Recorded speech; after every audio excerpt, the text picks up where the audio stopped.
Morning বন্ধুরা, কেমন আছো তোমরা সবাই? আশা করছি অনেক ভালো আছো। আমিও ভালো আছি। পূজার ডেলি ব্লগে তোমাদের আরও একবার অনেক স্বাগত, অনেক ভালোবাসা। তো কালকে থেকে আমাদের এখানে হচ্ছে কিন্তু বৃষ্টি। এই দেখো, দেখছো পুরো আকাশ মেঘ করে রয়েছে। আর মেয়েটার তো আগের দিনকে বললাম জ্বর, তো ওর এখনও জ্বরটা রয়েছে, বুঝলে তো। তো ওকে পাঠিয়েছি খাইয়ে দাইয়ে পড়তে। আর আমাদের এইখানে পলাশ ফুল যে হয়েছিল, তো পলাশ ফুলগুলো সব ঝরে গিয়ে কেমন ফল হয়ে গেছে, দেখবে। ওই দেখো, দেখছো কেমন ফল হয়ে গেছে গাছগুলোতে, ওই যে সব সবুজ সবুজ। ওই যে এগুলো কিন্তু পাতা নয়, ওগুলো ফল, ঠিক আছে। পাতার মতোই কিন্তু ওগুলো ফল হয়েছে।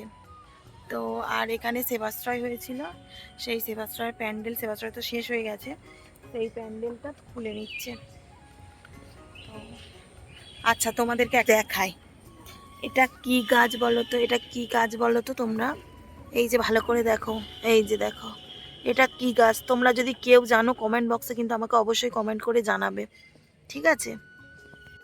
তো এই যে আমি এখন কিন্তু যাচ্ছি আমাদের বাড়ির পিছন দিয়ে। আর এই যে দেখো এখানে সব দেখছো, মানে এই দিকটা না কাদা হয়, বুঝলে তো। এই কারণে এই যে এইগুলো দেওয়া রয়েছে। আর আমাদের পুকুরের জলটা দেখো পুরো সবুজ হয়ে গেছে। তো যে কারণে এদিকে এলাম, তোমাদেরকে দেখাচ্ছি। এই যে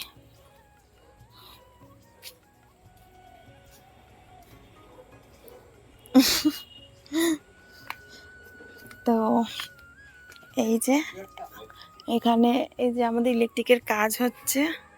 তো এই দাদাগুলো এসেছে, এই দাদাগুলো এসে কাজ করে দিচ্ছে, প্রায় হয়ে গিয়েছে, শুধু আজকে দিনটা হলেই হয়ে যাবে, তাই তো। আজকে দিনটা হলে হয়ে যাবে তো। তো এই যে এই দাদাগুলো খুব ভালো কাজ করে ইলেকট্রিকের। তো এই দেখো, আগের দিনকে আমার হাজব্যান্ডরা গিয়েছিল কলকাতায়, তো সেইখান থেকে এই যে বিরিয়ানি নিয়ে এসেছিল, এই যে হাজি সাহেব বিরিয়ানি।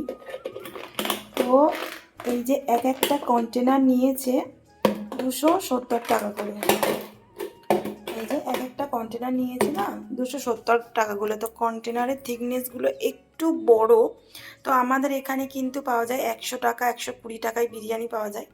তো যেহেতু কলকাতা মানে ভালো মন্দ লোকেরা খাবে, তো এক একটা কন্টেনার নিয়েছে 270 টাকা। 270 টাকাটা কিন্তু কম টাকা নয়, মানে 30 টাকা কম, 300 টাকা। তো তিনটে কন্টেনারে নিয়ে এসেছিল আমাদের। তো আমাদের সবার হয়ে গেছে, মানে বড় অনেকটা।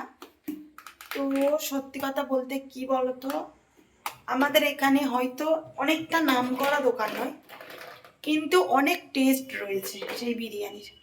এই বিরিয়ানিতে তেমন টেস্ট আমি পাইনি, অনেকের কাছে ভালো লাগতে পারে। তো আমি বলছি না যে খুব খারাপ, কিন্তু সেই টেস্টটা পাইনি, মানে দাম অনুযায়ী টেস্টটা পাওয়া যায়নি। তো মানে একবার হাজবেন্ডরা ওরকম খেয়েছিল, তো বলেছিলাম কি আমাদের জন্য এনো, আমরা খেয়ে দেখবো মানে বড় দোকানের বিরিয়ানি কেমনটা হয়। তো সেই টেস্টটা আমি পাইনি। সত্যি কথা বলতে আমাদের কাছে মধ্যবিত্ত পরিবারে 270 টাকার বিরিয়ানি খাওয়াটা মানে অনেকটা কস্টলি, যেটা আমার মনে হয়। তো পাইনি। তোমরা যারা আশেপাশে রয়েছো, মানে বেহালার ওইদিকে, তোমরা একবার টেস্ট করে দেখতে পারো তোমাদের কেমন লাগে, ঠিক আছে। আর এই যে এখানে সকালবেলা কত বাসন, সব বাসনগুলো গুছিয়ে রাখছি।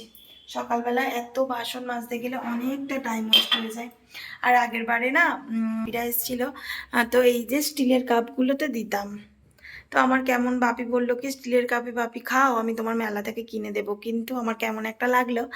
তো এই কারণে এই কাপগুলো নিয়েছি, ঠিক আছে।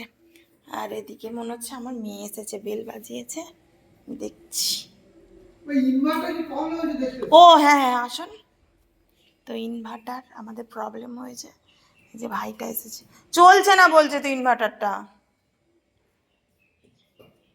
এই যে এদিকে লাগিয়েছি।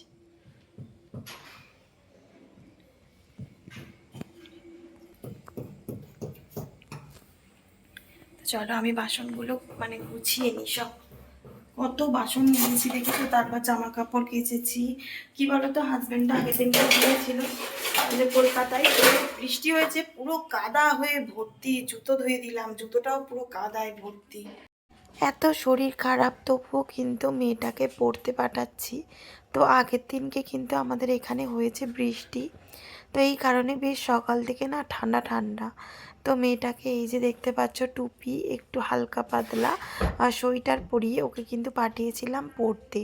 তো সকালবেলা ওকে কিন্তু জ্বরের ওষুধ খাইয়ে তারপরেই ওকে টিউশনে পাঠিয়েছিলাম। তারপরে আরও কেন পাঠিয়েছি, তো যেহেতু আমার ননদের কাছে পড়ে, তো কোনো চাপ নেই, ঘরের মতোই থাকবে দিদির কাছে গিয়ে, তো এই কারণেই পাঠিয়েছি, না হলে পাঠাতাম না। তো দিদি ওকে ভীষণ ভালোবাসে, ভীষণ কেয়ার করে। আর আমার মেয়েও এত ভালোবাসে ওর পিপিকে, মাঝে মধ্যে কি বলে জানো তো, যে পিপির বাড়িতে যেন মনে হয় থাকি। তো এরকমটা না আমাকেও বলবে, ভীষণ ভালোবাসে, এসে বলে পিপি আমাকে কোনো দিন বকে না, পিপি ভীষণ ভালোবাসে, তুমি যখন না পড়াও পিপি তোমাকেই বকে, আমাকে কিন্তু একটুও বকে না, এই রকমভাবে কথা বলে। তো যাই হোক, এই যে মানে একটা সম্পর্ক, এটা থাকলেই কিন্তু ভালো। অনেক বাচ্চাদের আছে দেখবে যারা মানে টিউশন পড়ায় তাদের দেখে ভীষণ ভয় পায়, কিন্তু আমার মেয়ে ওর পিপিকে দেখে কিন্তু ভয় করে, ভয় করে না সেটা বলবো না, ভয় করে তবুও কিন্তু ভীষণ ভালোবাসে, মানে ওর পিপির কথাটা সব সময় শুনে চলে, পিপি যেইভাবে বলে সেটাই করে। তো যাই হোক, এই যে মেয়ের আজকে নিয়েছিল একটু পরীক্ষা, তারপরে এই উপরের ঘরে এসেছি, তো তোমরা দেখতেই পেলে ইলেকট্রিকের কাজ হচ্ছিল। তো আমাদের এসি যে লাগিয়েছে না, তো এসির যেখানে প্লাগটা লাগানো হবে সেই বোর্ডটা কাটা ছিল না, তো সেটাই আবার ওই ইলেকট্রিক দাদারা কেটে দিয়েছে। তো মানে কি বলবো, যেই থেকে আমি এই বাড়িতে এসেছি মানে পরিষ্কার করে করে আমি পুরো পাগল হয়ে গিয়েছি, মানে এত ধুলো এত ময়লা হয় আর কি, মানে উপরে কাজের আমাদের শেষ নেই। তারপরে এবছরে তো উপরেরটা হলো, সামনের বছর দেখি নিচের ঘরগুলো একটু রং করার দিকে যাব, খুব ইচ্ছা রয়েছে নিচের ঘরটা রং করব। তোমরা দেখতেই পাও নিচের ঘরটা কেমন অবস্থা, কারণ অনেক দিন হয়ে গেল, প্রায় 9 বছরের মতো হয়ে গেল, কিন্তু নিচের ঘরটা পুট্টি করা রয়েছে, তারপরে উপরে ঘর হয়েছিল, সমস্তটা কিন্তু নিচে থেকে সিঁড়ি দিয়ে বয়ে বয়ে উপরে নিয়ে এসেছে। তো তারও একটা মানে ধুলো ময়লার একটা ব্যাপার থাকে, তো যাই হোক, এই কারণে আরও বেশি। তো এই যে মেয়েকে বললাম কি তুমি একটু ফোনটা ধরে দাও আর আমি একটু ঘর বারান্দাগুলো পরিষ্কার করি, তো মেয়েটাই এদিকে মানে ভিডিও করে দিচ্ছিল জানো তো। যখনই মেয়েটা ভালো থাকছে তখন কিন্তু যাই বলছি তাই শুনছে। আমার মেয়ের একটাই কি প্রবলেম বলো তো, ও ওষুধ খেতে চায় না। তো যাই হোক, এদিকে হয়ে গিয়েছিল সন্ধ্যা, আর আজকে যেহেতু শনিবার, এই কারণে আজকে একটু লুচি বানাবো, কারণ আমার মেয়েটাও তো খেতে ভীষণ ভালোবাসে লুচি, আর যেহেতু ওর শরীরটা খারাপ, ও যেটাই বলছে কিন্তু সেটাই করে দেওয়ার চেষ্টা করছি যাতে ও একটু খায়। তো খাবে বলেছে, এই কারণেই আর কি করছি। তো দেখা যাক মেয়েটা কতটা খায়। আর ওই যে প্লাস্টিকের গামলিতে না লুচিটা রেখেছি, তো তোমরা কেউ বাজে কমেন্টস করো না, ওর নিচে কিন্তু পেপার দেওয়া আছে, ঠিক আছে, পেপারে তেলগুলো টেনে নেবে, এই কারণেই রেখেছি। তো কি বলো তো, মানে একটু বড় জায়গায় করে যদি লুচিগুলো রাখি তাহলে কি হয় বলো তো, মানে অনেকগুলো জায়গা করতে হয় না, এই কারণেই বড় জায়গাতে রেখেছি। আর আগে যেহেতু আমি একা মানে বেলছি আবার ভাজছি, তো এই কারণে না দুবার করে মানে 500 ময়দা মাখিয়েছিলাম, তো একবার এই যে বেলে নিলাম, ভেজে নেব, মানে প্রথমবারে বেলে এই যে ভেজে দেখো গামলিতে রেখে দিয়েছি, তারপরেও কয়েকটা ভেজে নিলাম, নিয়ে এই যে ভাজতে শুরু করে দিয়েছি। তো লুচিগুলো এত ভালো ফুলেছিল, তোমাদেরকে কি বলবো, একদম পুরো খুব ভালো ফুলেছিল। আর তোমাদেরকে একটা কথা বলি, আমি যখন প্রথম বিয়ে হয়ে আসি, তো আমার শাশুড়ি মা গিয়েছিল বাপের বাড়িতে, তো আমি আর আমার হাজবেন্ড না লুচি বানিয়েছিলাম, তো সত্যি নুন দিইনি, লুচিটা মাখানোর পরে ভাজাও হয়ে গিয়েছে, ভাজার পরে মনে পড়ছে কি বাবা লুচিতে তো নুন দেওয়া হয়নি। তো কি বলবো, তারপর আমার তখন দিদি শাশুড়িও বেঁচে ছিল, দিদি শাশুড়িকেও দিয়েছিলাম। তো বলল কি ঠিক আছে তোরা চেষ্টা করেছিস এটাই অনেক। তো যাই হোক, দেখতেই পাচ্ছ কেমন ফুলছে, খুব বেশি করিনি। তো আজকে আবার শাশুড়ি মারা গিয়েছে বাপের বাড়ি। বাপের বাড়ি মানে আমার মাস শাশুড়ির বাড়ি। আমার মাস শাশুড়ির বাড়ি আর আমার দাদা শ্বশুরের বাড়ি কিন্তু একদম কাছাকাছি, মানে মার বাপের বাড়ি বোনের বাড়ি একদম কাছাকাছি। তো মাসির বাড়ি রয়েছে কালী পুজো, এই কারণেই মানে গেল সন্ধ্যাবেলা।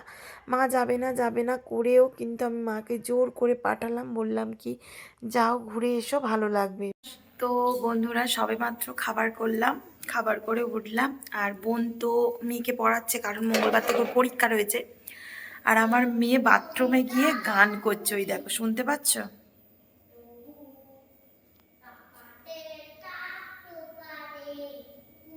ও বাথরুমে গিয়ে গান করছে, বাথরুম সিঙ্গার বলে না, তো আমার মেয়েকে দেখে আমি প্রথম বুঝলাম যে বাথরুম সিঙ্গার কেমন হয়।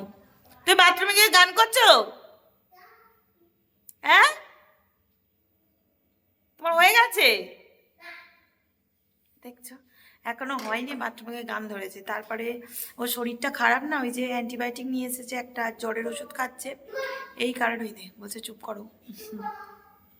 তো ওষুধ খাচ্ছে এই কারণে না, মানে কেমন একটা পটি করছে এই। তো যাই হোক, আর আমাদের গার্জেন আজকে নেই, দেখছো ওই যে গার্জেনের ঘর বন্ধ রয়েছে, গার্জেন নেই। তো আমরা এখন নিজেরাই গার্জেন। ওই যে একজন গার্জেন বসে বসে চিপস খাচ্ছে, আর এই একজন গার্জেন, আর একজন গার্জেন বাথরুমে। তো চলো, যখন খাবো তোমাদের সঙ্গে দেখা হচ্ছে, ঠিক আছে?